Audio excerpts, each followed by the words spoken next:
Well, we've been getting a lot of response from all over the world on this series on what about the judgment of God. It's been kind of interesting to me because I really didn't expect the kind of response we've been getting. It's been very positive, but it does reveal to me what I've known all along, that the mass of the body of Christ is very confused about the judgment of God. And that the underlying terror in most believers' lives as they reach for peace and as they talk about what comfort they have in Jesus is this underlying thing of ultimately there's going to be a time of judgment when, how is it going to play out? I don't know, because I've heard this preacher say that and this preacher say this and so on and so forth. And really, am I going to be able to stand before that judgment seat of Christ with a confidence? Or, will it be as it was in communion all the years in church with my head hanging low, Anyway, so we're going to be our seventh lesson in the What About the Judgment of God today. And, as I say all the time, mostly for those of you that are with us online and those of you that are only able to be here from time to time, please go back and take advantage of the archive and of the previous lessons so that you don't leave here confused, or so that, maybe you'll leave here confused today, but you can go home and rectify that confusion by finding out where we've been before, what we've talked about. Because I can promise you, and those of you that have been here, I guess, from the beginning can vouch for me on this, that this is not what you've heard before. This is not your father's judgment of God. This is not your grandmother's judgment of God. And we've had the opportunity, by the Holy Spirit, the church worldwide, to begin to see some things the way we should have been seeing them all along. And I'm grateful to be just a part of that whole disclosure of the Father's true nature that's been going on all around the world, all throughout the universe now for several years. And isn't it good? Isn't it better to be where we are today than where we used to be? And yet we know we're not where we're going to be. Isn't that awesome too? Praise God. Well, having said that, if you turn with me to John chapter 5, verse 22, we've been there a time or two, but we've only dealt with the very first line in that particular verse, and we're going to go just a little bit further now. This is going to be as I said before, this is going to be a long series, really long. I may have to break it into two series, just because there's just so much. There's just so much that needs to be dug up and reworked and restated. There's so much ground that needs to be reclaimed that has been stolen from us by evangelical Christianity and Catholicism down through the ages. There's so much revelation of the truth of the Father, the Son, and the Holy Spirit that we have just been utterly deprived of. And instead there has been some filler placed in there, some stuff that has been put in there to kind of give description and definition to these terminologies and these phrases that we find in the Scripture. And now we've got to try to overthrow all of that. And when you overthrow one thing, it's like a domino effect. It hits another one, and then another one, and then another one, and some of those dominoes stand a little stronger than some of the others, and they're unrelenting. They don't want to give in. They want to stay there because you don't have any way of getting, of displacing it. And so, consequently, I'm going to do my absolute best. Now, listen, I know that I don't have it all down pat. I know that, as I've said before, I know that some of what I'll say today or during this series, I will regret having said 10 years from now. Just simply because this revelation of the Lord that we're all receiving, is an ongoing thing. And new understanding displaces old understanding. Now, sometimes that old understanding was but a stepping stone and is valuable, and we don't want to get rid of it. We don't want to kick it out. We want to be grateful that we had that. But there are other times when we just flat misinterpreted. Now, I did this series on What About the Judgment of God about 10 years ago the first time, and I'm not going to put any of that out anymore. I'm finding a few of the references, a few of the scriptures that I'm using some of the scriptures that I used before, but I'm realizing that there's been just a huge transformation of my understanding of this in the last 10 to 12 years, as there has been with my understanding just in general of the whole nature of God. And therefore, as I said, I redid my book on Welcome Home, which is in fact an introduction to the nature of God, only an introduction. If I could write the most exhaustive, extensive book, taking all of the sources from all over the world of men and women who are writing wonderful things about the true nature of God. And I could put all that together in a volume that thick, and in a few years we'd have to add to it. We'd have to take some things out of it. We'd have to say, well, whoops, because we're never going to have that full, complete understanding. But what we want to do, and I said this online as I posted about this service, my primary emphasis as a pastor has always been to encourage you to be a questioning people. Not to be a submissive people that just believe whatever comes across the pulpit and you take it home and that becomes your faith, your religion, your whatever. But question everything you've been taught humbly, not arrogantly, but question everything you've been taught. Down inside you, there are things that you hear, questions that you have. You know where those questions come from? Him. But you see, when people first began to talk about, or when people began to talk about this generations ago, the church did not want to have their authority overthrown, did not want to have their doctrines questioned. And so they said it was sinful to question, ask those questions. You don't do that. You don't question God, see? But I discovered 40 years ago that the questions were actually coming from God. He wanted me to ask those questions. He wanted me not to be content anymore with what was being spoken around me. Now, as I asked those questions, sometimes what I had heard and what I had learned, he validated. But many times, many times, and this is true in most of you, he has overthrown that. He has said, see, that's not where I wanted my body to go. That's not where I wanted the world to go. That's not the message I wanted the world to hear. So again, as I said, I don't stand up here as an authority on anything. I've said this many times before, but I like to restate it from time to time so that people won't be misled. You're free to question me anytime, except between 10 p.m. and 6 a.m. Then, of course, you all have Marilyn's phone number. That's the one to call between 10 and No, you're free to question me anytime, and you're free to tell me and confront me with things and say, you know what, Mike, I just don't see it that way, and I will welcome it. I will not scorn you, because I just know I don't have it all figured out. And but what I want to do is extend to you another invitation, the same invitation that Jesus would extend to you, to question, because you're questioning him. That's who you're questioning. When the thing comes up in your heart and says, whew, something just isn't right, guess whose voice that is? That's his voice. That's him saying, hey, Mike, something just isn't right. Am I right? Is that okay? All right, John 5:22.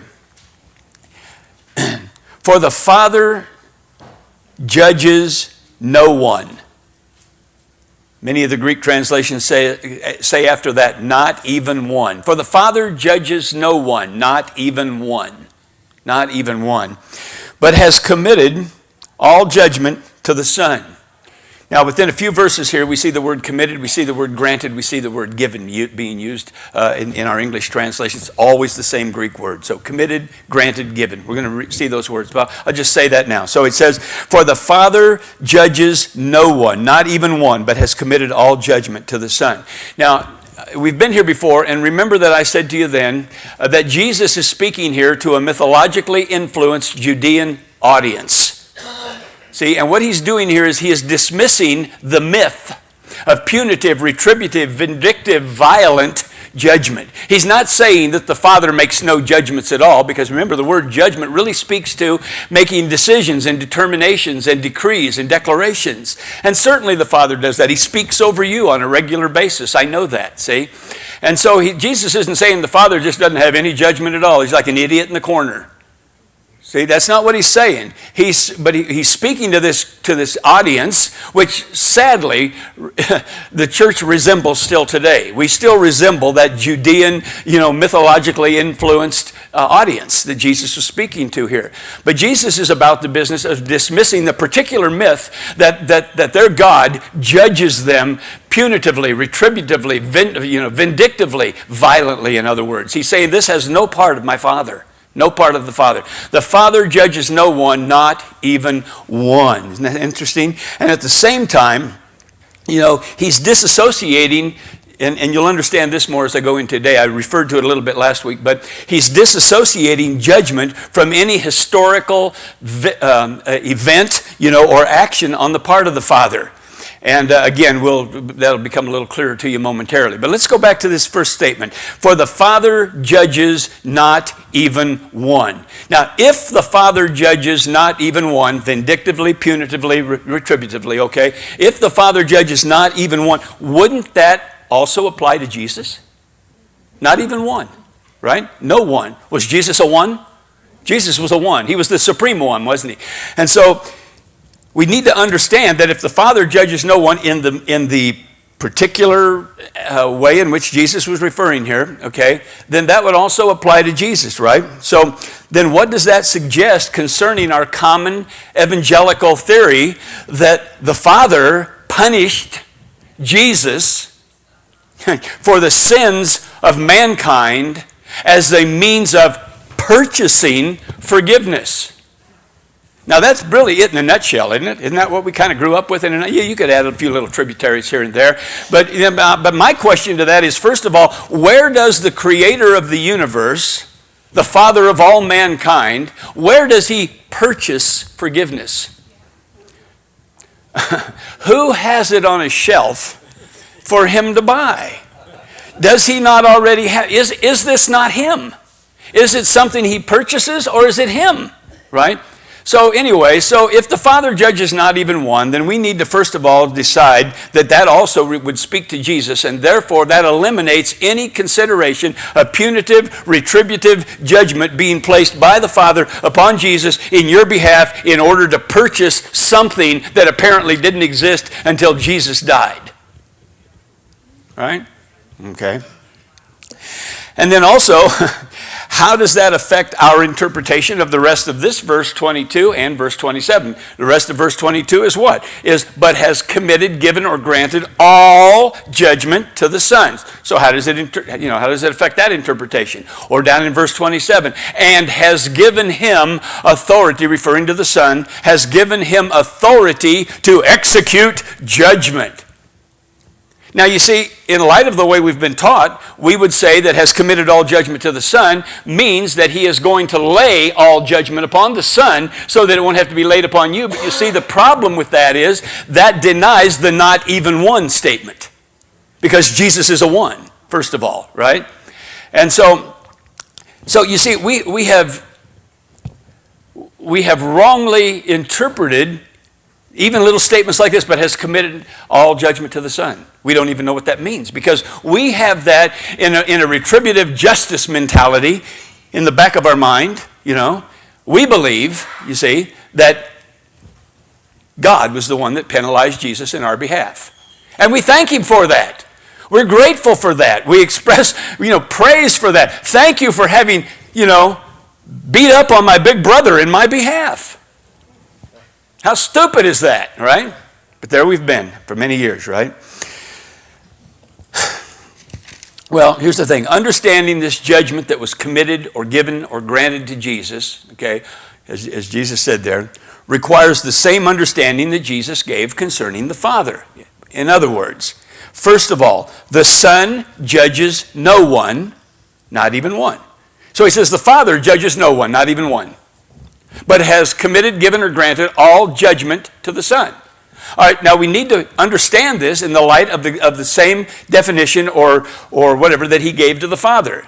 The Son judges no one, not even one. Now, why am I telling you that now? Because you're going to need that when we go visit Romans chapter 14 and 2 Corinthians chapter 5, where it talks about we must all stand before the judgment seat of Christ. Because you see, we have to rework that whole thing too. Because you see, that has been a situation that has communicated to many people that when we stand before the judgment seat of Christ, the Son will judge each and every one, and from that same basic foundational understanding we have, punitively, retributively, you're going to pay. Right? Now, so as I said, you're going to need that one. So we need to hang on to that, not for this week, but for another week, that the Son judges no one, not even one, just as the Father. Right? And then, secondly, it tells us that the Son's judgment, like the Father's, has no, punitive or retributive component to it. Right? Which means that there's no connection between the judgment committed to the Son and punishment or retribution either his own or someone else's. So in other words, what am I saying? I'm saying that the judgment that was committed to the Son, according to John 5:22, was not a committing of him to bear the punishment and the retribution for humanity.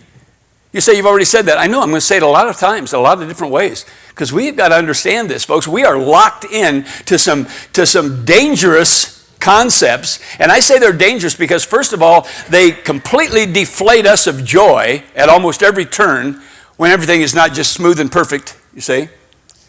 And they keep a wedge of terror, as Paul calls it in 2 Corinthians 5, I think it is. He says, knowing therefore the terror of the Lord.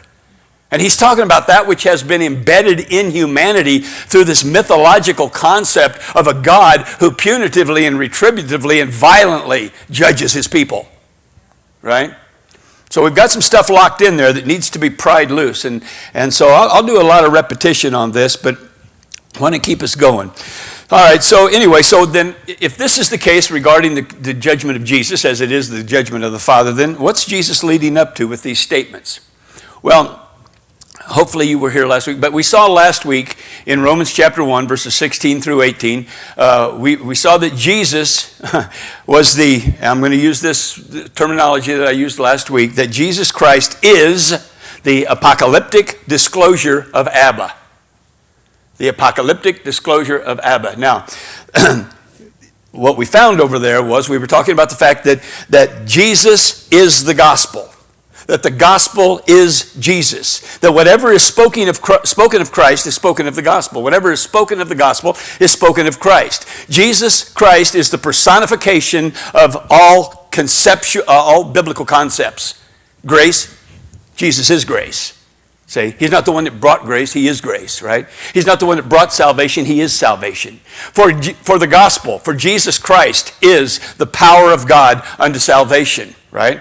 So we understood as we went on through that passage there, though it went on to say also then, for in it, in the gospel, in Christ, the righteousness of God is revealed, right? That word revealed is the word we're talking about.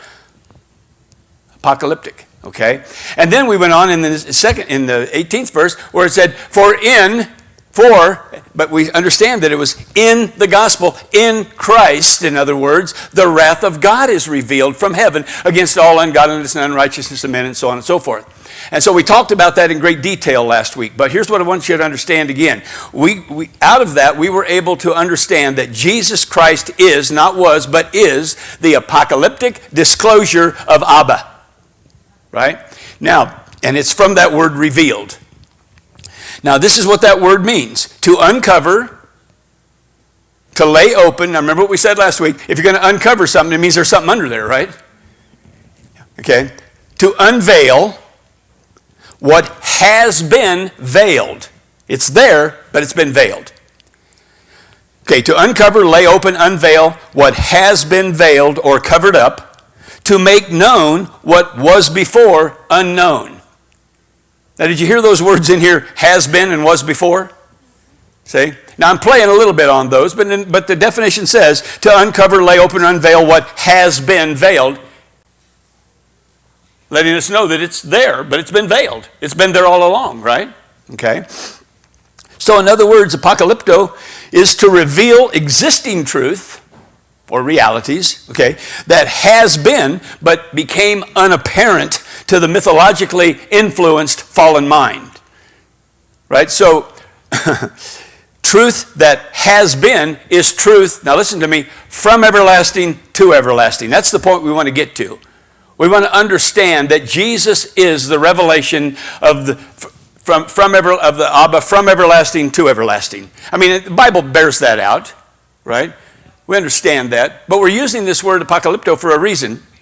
All right, so now, sadly, apocalyptic has become really defiled in its definition primarily by the evangelical carnal mind, so that even the dictionaries today will tell you that apocalyptic only refers to or prophesies or predicts the end of the world. Isn't that right? Like, that's the only thing that word means anymore to anybody, and the movies abound. right? The movies abound on the apocalypse. Every time I turn on it or go to a theater with my wife to see a movie, there's an advertisement about another apocalyptic movie that's coming out, right?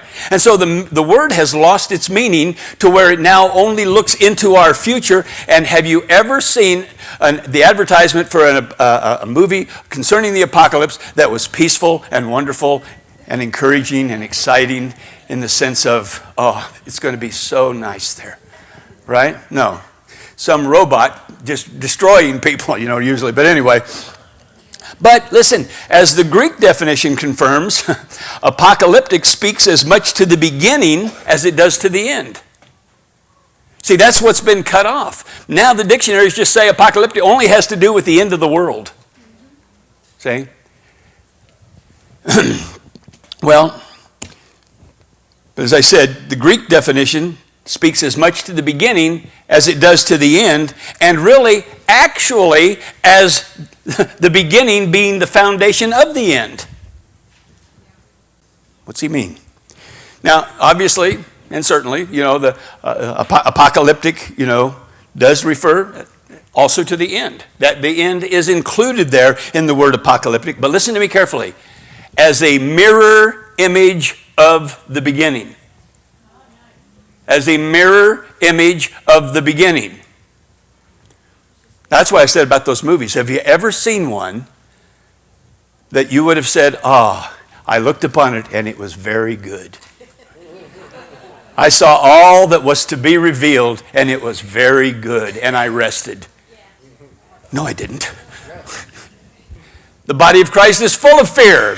So many people worried about the last days and the end times because they have a cut-off definition of apocalyptic that does not include Jesus Christ from before the foundation of the world, from before time began, as the apocalyptic disclosure of Abba and all that he has been and always will be, never-ending, never-changing world without end. Amen. That's right. Right? Okay.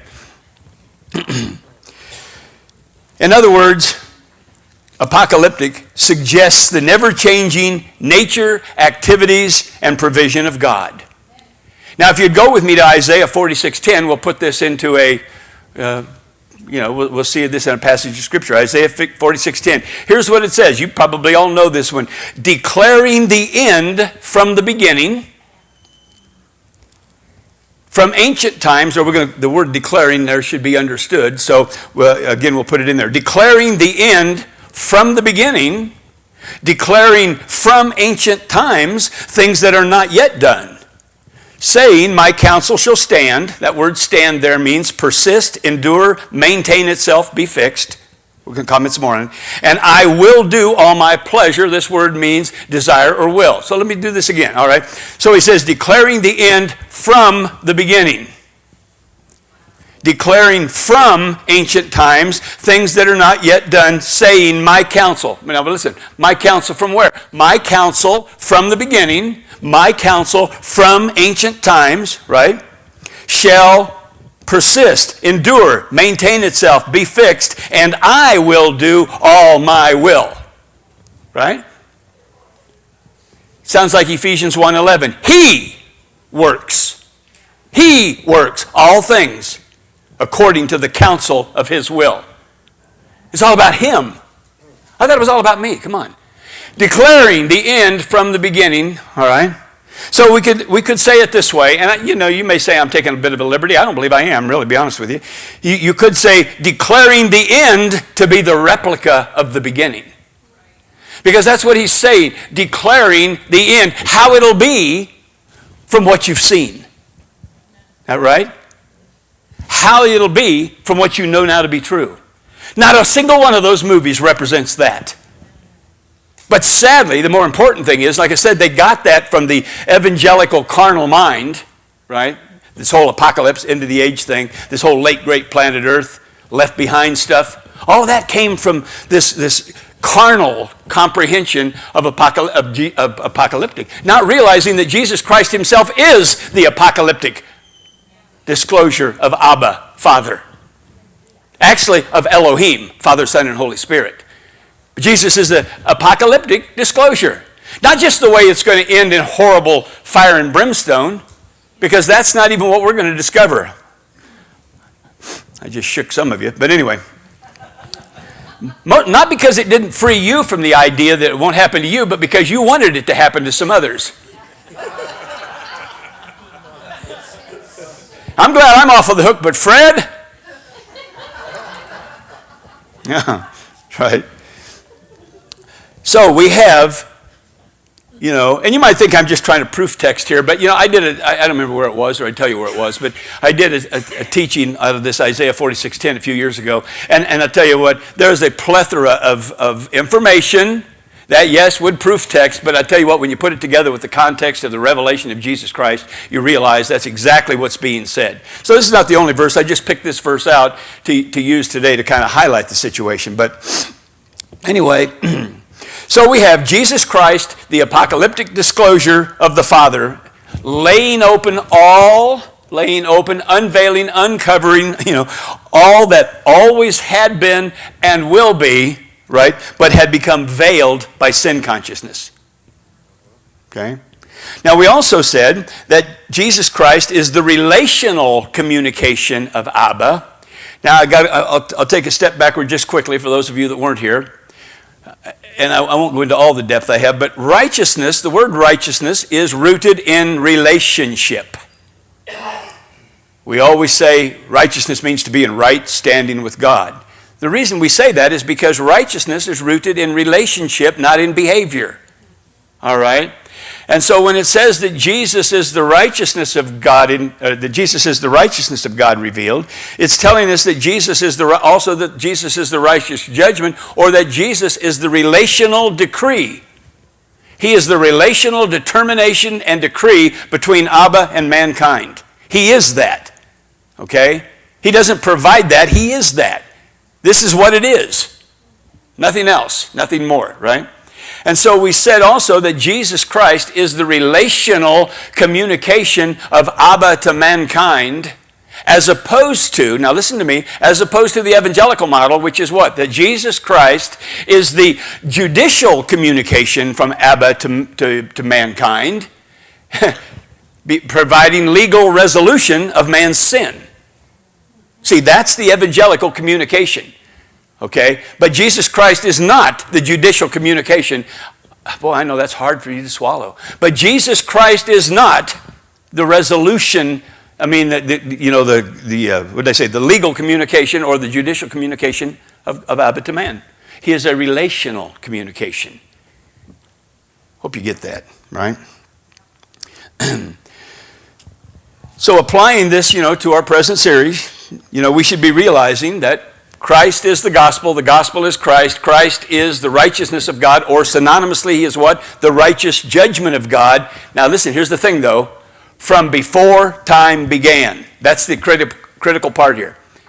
See, understanding that Jesus is the relational communication of God rather than the judicial communication of God, you must realize that Jesus Christ, is the righteous judgment of God from before time began.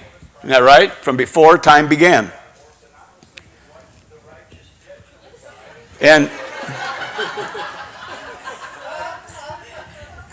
this message is so hot that people are preaching it all over the world already.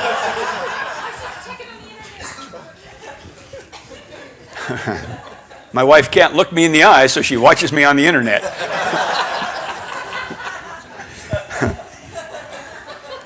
She wasn't listening the first time, so she had to hear it the second time. How long can I beat this thing before I Anyway. But if Jesus Christ is, in fact, which we've said he is, the righteous judgment of God from before time began, consequently, now listen carefully to me, consequently, the judgment of God is not, I'm going to let that word not sink in for me, is not a judicial processing of sinful man, which is what you thought it was, see? But it's a relational statement of his eternal, unchanging nature and commitment to man solely because of who Abba is, apart from mankind altogether. Did you get that? See, the judgment of God is something that was settled from before time began. When he said, let us make man, it was because he had already previously determined and decreed within the confines of the heavenly Trinity there, that they were going to do something together that was going to be wonderful, that was going to involve a greater fellowship than the fellowship that they had, that was going to allow a man into that fellowship, say. And so he determined, he judged, in other words. That's what judge means. Remember, there is no punitive implication ever to the word judge. It can be added on as a result of judgment, which it has been, both in our courts of law and sadly in our evangelical understanding of who God is. But the word judge itself does not have any punitive implications whatsoever, period, okay? Just to make a decision, to make a determination, right? So let me say this again. So because Jesus is the righteous judgment of God from before time began, the judgment of God is not the judicial processing of sinful man. All right? It's a relational statement of his eternal, unchanging nature and commitment to man solely because of who he is apart from man, right? See, I said this a little bit at the end of the service last week. We've misunderstood judgment and wrath and also salvation, grace, forgiveness, all these things that we call the things of God. We've misunderstood them and misinterpreted them because we've determined them to be functions of time and events that were orchestrated by God based on the needs, the behaviors, and the loyalties of men. Right? In other words, if Adam had never blown it in the garden, well, there'd have never been any need for forgiveness or grace.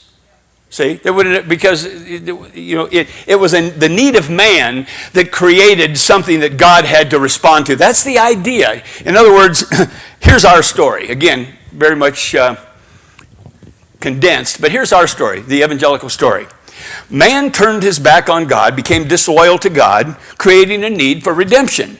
Sin placed man under judgment of death, requiring grace, salvation, and forgiveness. God responded to our need and arranged an event to occur at a specific time, referring to the cross, okay? He responding to our need, right? And he arranged for an event to occur at a specific time, and bang! What didn't exist prior to the event now was because of the event. Right? Does that make sense? See, that's the way we are. Because you see, we have rejected, and boy, I'll tell you what, it's true of a lot of people. I don't post much, but it's true of a lot of people who are trying to post these truths. The flack that comes back, I know Caleb and I have gotten a lot of flack over the emphasis that we place on 2 Timothy 1, 9 and 10. That his own purpose and grace was given to us in Christ Jesus before time began, but now has been apocalyptoed, revealed, see, in his coming, in his appearing. In other words, what always had been was simply brought into appearance and took place for man to relate to. This doesn't diminish the cross at all. This doesn't diminish any attribute or any activity of Jesus Christ whatsoever. It is a wonderful revelation of him as the apocalyptic disclosure of Abba towards man. See what I'm saying? But when we put emphasis on that, it stirs up the evangelical mind. It stirs up the hell-bent mind. See? Because how dare you say that grace existed before the cross? How dare you imply that forgiveness was not a provision, but actually a revelation of the nature of God who cannot take offense to a wrong suffered? Right? If we understand and believe the definition of love given to us by Paul in 1 Corinthians 13 to be something more than just a literal something about how to love your wife, which is very important too, okay? But if we understand it to be actually a revelation of who God is, of who Jesus Christ is, as the apocalyptic revelation of Abba, see? Then we realize that he was never offended by man's sin. We're going to talk about that probably next week when we talk about expiation, because expiation means to provide to provide satisfaction to the one who was offended, and we always thought it was God that was offended. It was man that was offended by sin and death. Great offense. We'll get there next week, okay? But anyway, But like I said, we act like, because God suddenly recognized I've got to do something to bail these turkeys out, he had to come up with some ideas. And because now here he is embroiled in irritation and unforgiveness towards us, and he doesn't want it to be that way. See, he wants it to be something that he can deal with. I don't want to be angry with my kids all the time. What am I going to do? You got any ideas, Jesus? See? Well, I tell you, we could come up with this thing called grace. And here's what we could do. We could have it, originate at the cross. Folks, I know that sounds silly to you, but you know what? That's exactly why we are where we are today. Because we have taken all of the things of God, including the judgment of God and the wrath of God. Now, if you weren't here last week, go back and listen to what I said about the wrath of God being revealed from heaven against all ungodliness and unrighteousness of men who suppress the truth in unrighteousness. Go back and listen to that. It'll set you free, because it's all good news. It's not bad news. Okay? So as I said, it wasn't before the event, but now it is because of the event. That's the mentality we've had. Forgiveness is now here. Now, you see, you're going to, in your mind, you're probably coming up with some questions right now, some things that you're referring to verses. Ephesians 1:7. In him we have redemption through his blood, the forgiveness of our sins. We'll talk about that, what that means. But you see, you've got it backwards if you're thinking that forgiveness did not exist until then. But what we have is a manifestation or an appearing or what do we call it? Well, an incarnation for the benefit of man's understanding and the benefit of man's recovery, but not as something that just came into existence with the cross and the resurrection. Does that help you at all? You understand what I'm saying? Or have I totally confused you? Remember my disclaimer. I said I don't know it all. There's a little bit. No. Anyway, but these things of God, as we call them, the things of God, what we're finding out, they're revealed in Christ to be the eternal characteristics of Abba from before time began, you see, apart from the influence of man, good or bad. You know what I'm saying? Okay. So in other words, here's another one to listen to. Judgment is not some specific event yet to occur on the program of human history. Now, why does the Bible talk about the last day and in that day? And so we're going to talk about that. But what we have to do first is establish the foundational truth of what judgment really is, so that when we get to that point where it talks about that day, you'll be able to take the revelation of Jesus, and apply it there, and then it'll all make sense to you. See? But as I said before, I can't do all this in 1, 2, or 10 weeks. This is just so much to unwind and untangle. I know where I'm going, and I know, how far I'm going to be able to get you, And then there'll need to be more for all of us, as I've already said. But anyway, so judgment is not some specific event yet to occur on the program of human history, but what it is the revelation of his nature before, during, and after the fall. And so, talk about the judgment of God, just talk about the judgment of God, should never, ever, ever have invoked terror and that certain fearful expectation of judgment and fiery indignation that will consume the adversaries that we talked about out of Hebrews chapter 10, verse 27 a few weeks ago, right? It never should have done that. The words judgment of God send a shiver through the hearts of men, whether they be pastors or whether they be people on the street who just stay away from the church because of that message, but in their hearts they know that message, is for them. Because we've told them it was, right? So, you see, but it never should have done that. Talk about the judgment of God never should have done that. What to talk about the judgment of God should excite us. It should speak to us of the goodness of our Father, of his faithfulness to us, of his unrelenting pursuit of us, of humanity, of all of mankind, not just of us Christians, right?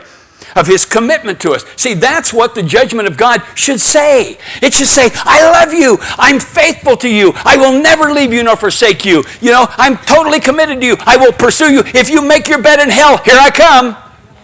See, that's what the judgment of God is supposed to say to man, but instead it strikes terror in the hearts of men because we have an evangelical definition that has completely overthrown the revelation of Jesus Christ. Isn't that something?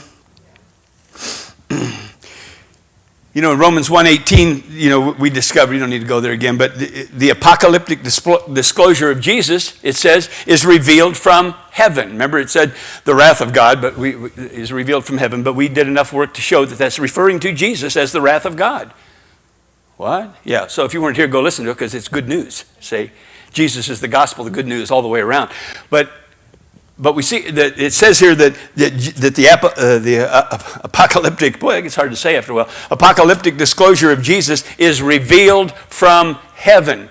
What that means is that it's an expression of God alone apart from the human ingredient. Now, I'm not referring to the human ingredient of the incarnation himself. I'm talking about any contribution from man. See, it's revealed from heaven. So when something's revealed from heaven, it means what you're getting is God. What you're getting is Father, Son, and Holy Spirit without any human garbage mingled in there. That's what I'm saying, okay? All right, so, and in that revelation, the apocalyptic discussion of evangelicalism is revealed to be from below. This is revealed from heaven. It's revealed to be from below, right? And by below, I don't mean hell. I just mean the earth, earthy, carnal, right? Okay? As an expression of man and mythology rising out of sin consciousness. That's where it came from, sin consciousness. Only a sin-conscious, man would come up with the kind of stuff that the church has come up with. Have all of this evidence, the blood of Christ cleanse your conscience from dead works to serve the living God. The worshiper, having once been cleansed, would have no more consciousness of sin, Hebrews 10:2. See, we have all this evidence, and a lot of things not directly spoken, but the truth's still there in Paul's writings, about how we should have no more sin consciousness. That passage I told you about in 1 Corinthians 15, that most preachers have beat you over the head with, awake to righteousness and sin not. My Greek text says, awake to righteousness, not sin. Just flip the words over. Paul was trying to tell the people, hey, quit being so sin conscious. Haven't I just been telling you? You died to sin. You died to the law. You were crucified, Anyway.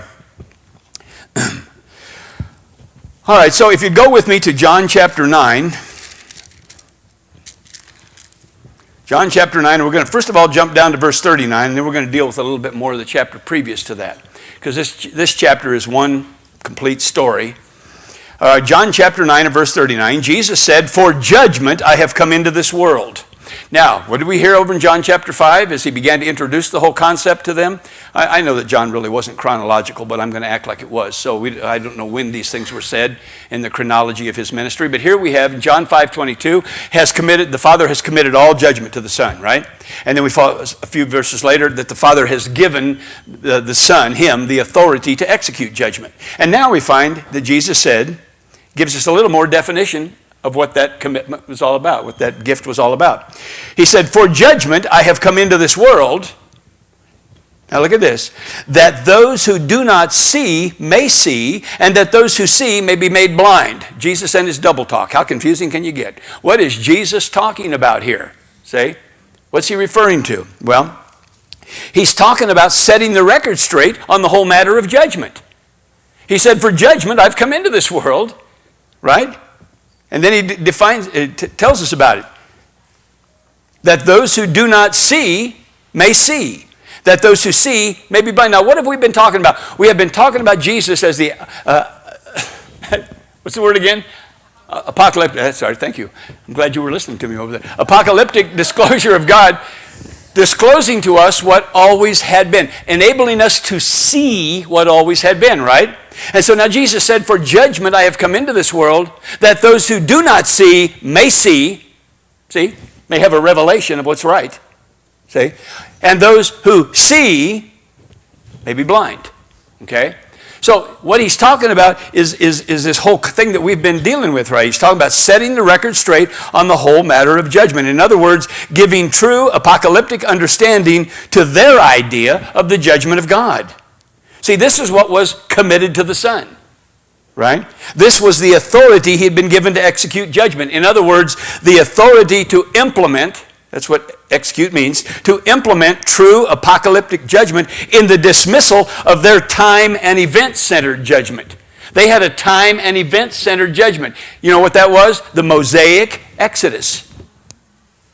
That was their time and event associated judgment, see? And so, now, this statement in verse 39, though, comes at the end, of this chapter that expresses the entire ordeal of the man born blind, right?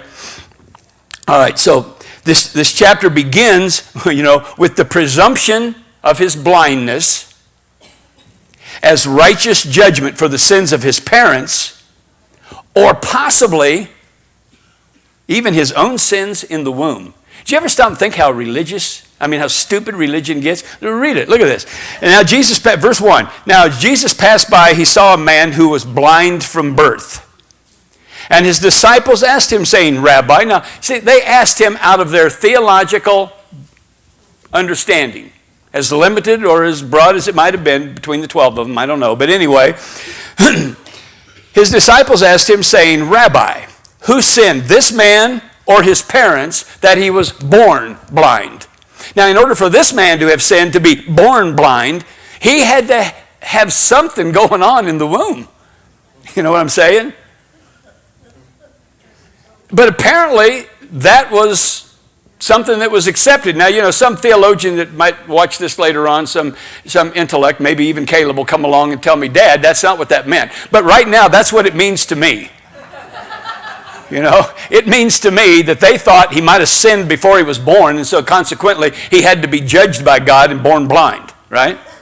Okay, anyway, maybe I'm wrong. But anyway, and then this whole chapter just reeks of sin consciousness.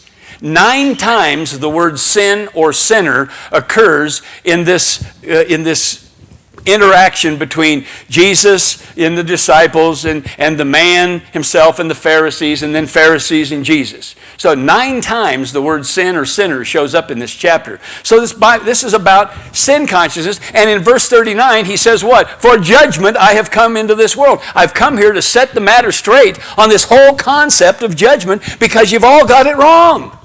You're all basing it on something that has been mythologically evolved from the Mosaic Exodus. Not that the Mosaic Exodus was a mythology, but I'm just saying that it had evolved through that. Remember, Jeremiah 7:22, I didn't speak to Moses about sacrifices when I brought him out of the land. But now they have this whole sacrificial theology, right? I do not delight in the sacrifice. I don't want 1,000, we'll look at all those later. But you know most of them anyway. Now in this chapter, again, we're going to jump around. In verse 28, I want you to look at verse 28 with me, because the Pharisees proudly identify themselves as Moses' disciples. Then they reviled him and said, you are his disciple, but we are Moses' disciples. See, they proudly identify themselves as that. So as I said, you see, they had their entire, they had a time and event related judgment scenario, didn't they? Look at the stuff that has come out of, if you'd have been there, they're thinking to each other, when the ground opened up and swallowed, and when this person was stoned, and that person was executed, and this took place, and this violence happened, and this, this retribution, this vindication, all these things took place when people disobeyed Moses. Remember, we saw that. Remember, if one's going to die for having disobeyed Moses, Hebrews chapter 10, how much more?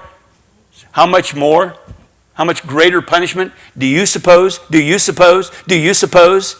See? He is worthy of, who has trampled the Son of God underfoot and counted the blood of the covenant to be common and has insulted the Spirit of grace. We talked about that 2 weeks ago. See? So, anyway, that's what they're doing. They've got this proud identity, and from this proud identity, being Moses' disciples, right? So they were what? They were disciples of a penitent, sacrificial theology. Penitent. Now remember, the real emphasis is sacrifice for sin. There's offering in the Old Testament. There were grain offerings. There were offerings that were pleasing to God. They were thank offerings. They were rejoice offerings. But they were not for sin. The ones that he approved of is what I'm saying. See what I'm saying? And so these people were disciples of a penitent, sacrificial theology. Right? In other words, necessary sacrifices for your sins. So it's all focused on sin because you had to be focused on sin to find out what you needed to bring from your barn. Because certain sins, you're going to have to climb up in the rafters and catch a bird.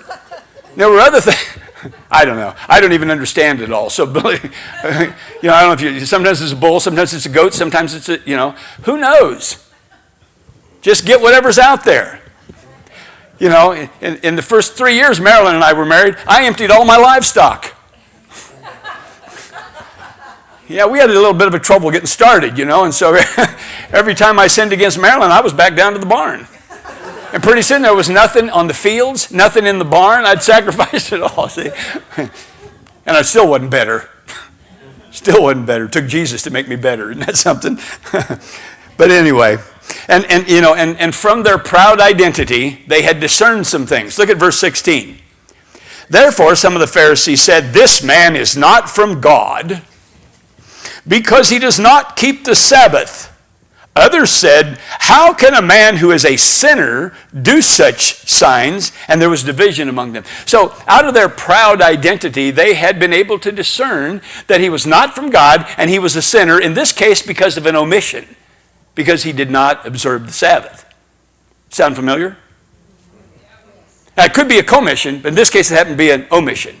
There's another place where it's a commission because he healed on the Sabbath. He did something on the Sabbath. But here they're just saying he doesn't really, Okay.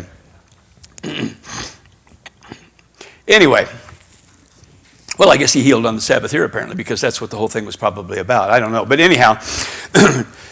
So they had done all this. And then in verse 24 again, look at this. In verse 24 again. So they again called the man who was blind and said to him, "Give glory to God. We know that this man is a sinner." See this? We know that. We heard that he hangs out with gays and prostitutes and tax collectors. Oh my God, tax collectors? Yes, he does. Huh. Well, it's kind of hard because you can't always judge a book by its cover. It's kind of hard to avoid hanging out with the gays and the prostitutes sometimes, but the tax collectors, my God, he knows who they are. They sit at the booth, right? Say, we know that this man is a sinner. We have knowledge. Gee, that's something. All of this coming out of their time and event-centered, Mosaic, Exodus, justice system. See what I'm saying? All right. And then in verse 34, let's go over there. They answered and said to him, to the man, "You were completely born in sins." Now notice that Jesus was a sinner because of an omission, right? He was a sinner.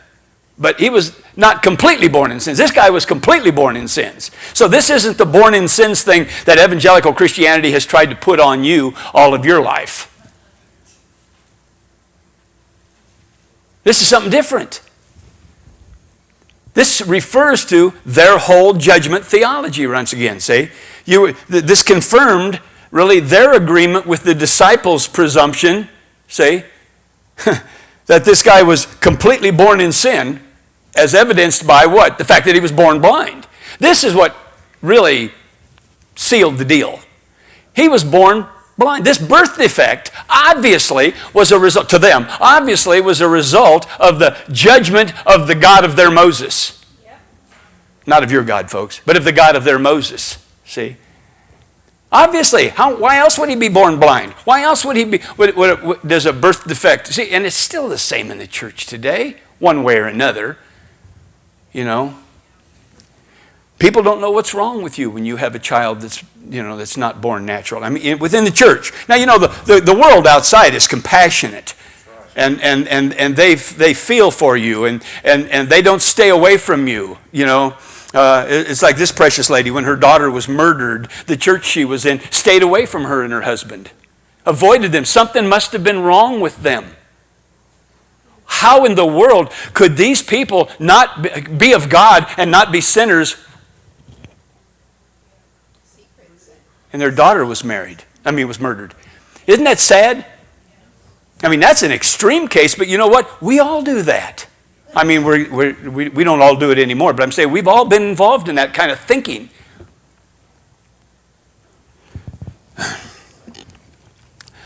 So anyway, so that's, that's the perspective of these proud Mosaic disciples here, right? But now let's listen to the man as he works through his theology in response to his Jesus encounter, all right?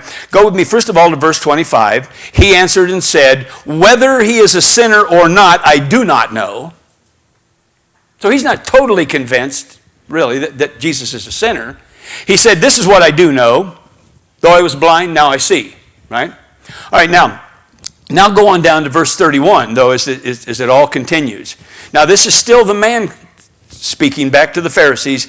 Now we know, now notice the fact that he is, putting himself in league with the Pharisees right now. We know. Here's some things we know. Here's some things that our Mosaic system has taught us that we know well. We know that God does not hear sinners. But if anyone is a worshiper of God and does the right things, does his will, he hears him. And then in verse 33, if this man were not from God, he could do nothing. Now let me ask you this, first of all, based on this man's statement. Is anything that he just said actually fully true? Not really. Does God hear sinners? Oh, absolutely. Absolutely, right? And is it necessary that we do something in order for God to hear us? No, of course not, right? And really, when you go on down to that last thing, if this man were not from God, he could do nothing. That also has proven itself to be an untrue statement.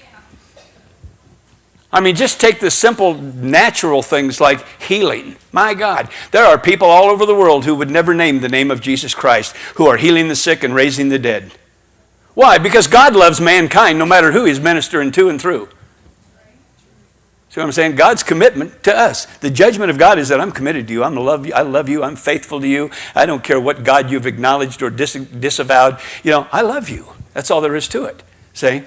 And so everything that this man says is based on their particular, retributive justice system and so on and so forth. But here's the thing.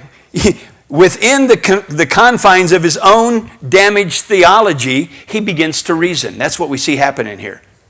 Right, now listen, some of you have had the boldness to do the same thing.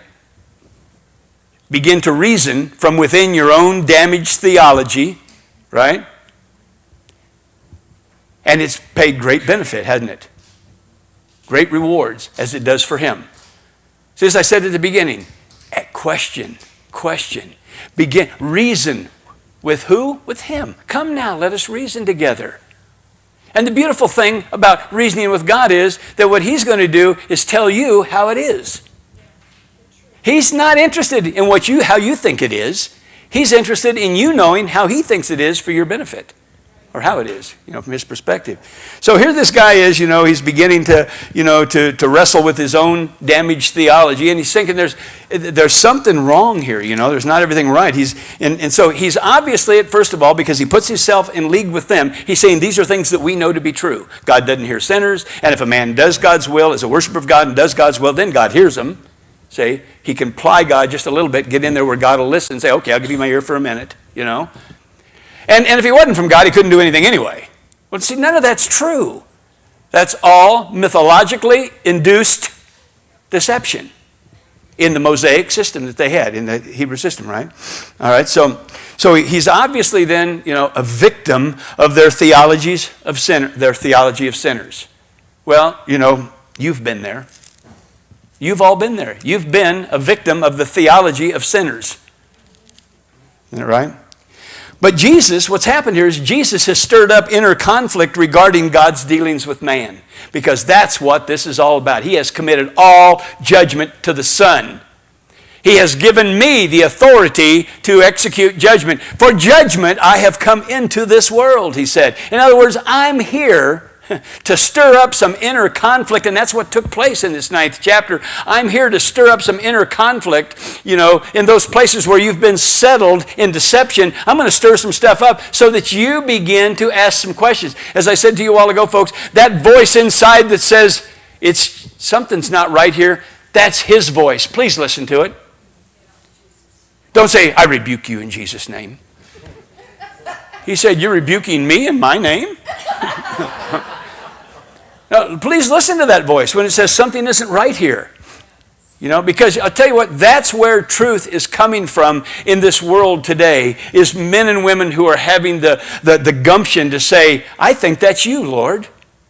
I don't think that's just doubt and unbelief like the preacher told me it was. I think there's some issues here that need to be dealt with, and you're gracious enough to want to speak to little old me without having to go through the authoritarian fivefold elitist ministry system. Thank you, Papa. All right? But here's the thing. Jesus, I said, has stirred up some inner conflict regarding God's dealings with man. Now let's go back to verse 39. That those who do not see may see. And see, that's what's happening to this man as he's processing his theology, in context of his Jesus experience. See what's happening? He did not see, but his eyes are coming open. Isn't that right? In the spiritual sense as well as they did in the natural. Until, let's go back, now let's go to verse 35. Jesus heard that they had cast him out, and when he had found him, he said to him, do you believe in the Son of God? Well, he answered and said to him, who is he, Lord, that I may believe in him? Now, listen, something was telling him something ain't right inside. Something was telling him their appraisal, the Pharisees' appraisal of this guy. I don't know who he is. I don't know whether he's a sinner or not. I have an inkling maybe that he's from God in the sense of, that the prophets were and so on and so forth. But I really don't know. So Jesus said, do you believe in the Son of God? And he answered and said, well, who is he, Lord, that I may believe in him? And Jesus said to him, you have both seen him, and it is he who is talking with you. Then he said, Lord, I believe, and he worshiped him. You see what happened? He who did not see began to see. Is that right? In his humility, in his honesty, in his confusion from within his own damaged theological system. So I know there are people right now, not here in this room, but there are people probably who have given a listener or a look to one or two of my series, of my teachings on this series, or of some of Caleb's things, or somebody else, and they've listened to it once. The important thing is to listen to lesson 4 without listening to 1, 2, and 3. Of course, you know that, right? Yeah. That's like showing up in the fifth week of your college algebra class. You've never been there before, and expecting a good grade at the end, right? Yeah. But anyway. But I know there are evangelical Christians that are saying, bah humbug to me, Ew, where's this guy getting off? He's an inclusionist, he's a universalist, he's an ultimate reconciliationist, he's the devil. He's a sinner and he's not of God because he doesn't observe Western evangelical Christianity doctrine. Poor guy. We should pray for him and his wife. Well, please do. I mean, please, don't. That's right. But then, so we have this guy, but on the other hand, we have these firmly, anchored proponents, of the punitive judgment theology who are what revealed to be truly blind. So you see, that's what Jesus is talking about here. Now I want to conclude by going back over to John chapter 5 today and just get a little bit more information out of verses 26 and 27. In verse 26, it says, for as the Father has life in himself, so he has granted the Son to have life in himself, and has given him authority to execute judgment also because he is the Son of Man. So here's the thing. Verse 26 provides, the basis for the execution of judgment or the implementation of judgment in verse 27. What is it? Life. Life. This is the stuff that he's going to talk about. See, life. As the Father has life in himself, even so he has given, granted, committed. He's committed all judgment to the Son. He has given, or committed life. Committed to granted or committed the Son have life in himself, and has given him authority. And this word authority, I always tell you this, is better understood as privilege than anything else. What a privilege. What a privilege. So this tells us again, first of all, that the judgment committed to the Son wasn't punitive, it was about life. wasn't it? It was about the impartation of life, not the impartation of some punitive and retributive thing. It means that the righteous judgment of God was that every man's life would be in the Son. That's what he's committed to the Son. The authority to execute, to implement the judgment of God. Think about what I'm just saying, folks. He has given me the authority, speaking of Jesus, has given me the authority to implement. That's what the word execute means. Implement the judgment of God. What was the judgment of God from before time began? See? His commitment, his devotion, his unwavering commitment to humanity. To dismiss all the ideas that these people had regarding their Mosaic judgments and to instead superimpose over them the truth of the judgment of God, the love of God, the commitment of God to humanity from before time began. He said, that's what I'm here to do, to implement God's true judgment, the decisions that he made about his relationship with you, with all of mankind before time began, that nothing can destroy that. Are you understanding what I'm saying? This is the authority that Jesus was given, or the privilege. What a privilege. It's a privilege to me to say things that I'm saying like this now and see people's faces lighting up and see people, hear people. I don't have it here. I had an email from a couple of people this week that were just awesome, people from other parts of the country that are just getting set free by hearing this stuff. What a privilege to tell people how good Papa has always been and how he will always be and how you couldn't change or alter him one iota if you wanted to. Isn't that good, right? All right. So the authority to execute judgment then is the apocalyptic, in the apocalyptic disclosure of Christ, is the privilege of overthrowing the punitive, mythological, Mosaic judgment theology with life, grace, forgiveness, and wholeness. In other words, of exposing man to the way it's always been with Abba Father. So there's no question about it. For judgment, he came into this world, right? But it's beginning to look a lot different than the picture you'd had painted for you for so many years, hasn't it? Now, like I said, we're 7 weeks into this. We've got a long ways to go. May have stirred up some questions today, and we'll probably deal with those in weeks to come. Did you get anything out of this today?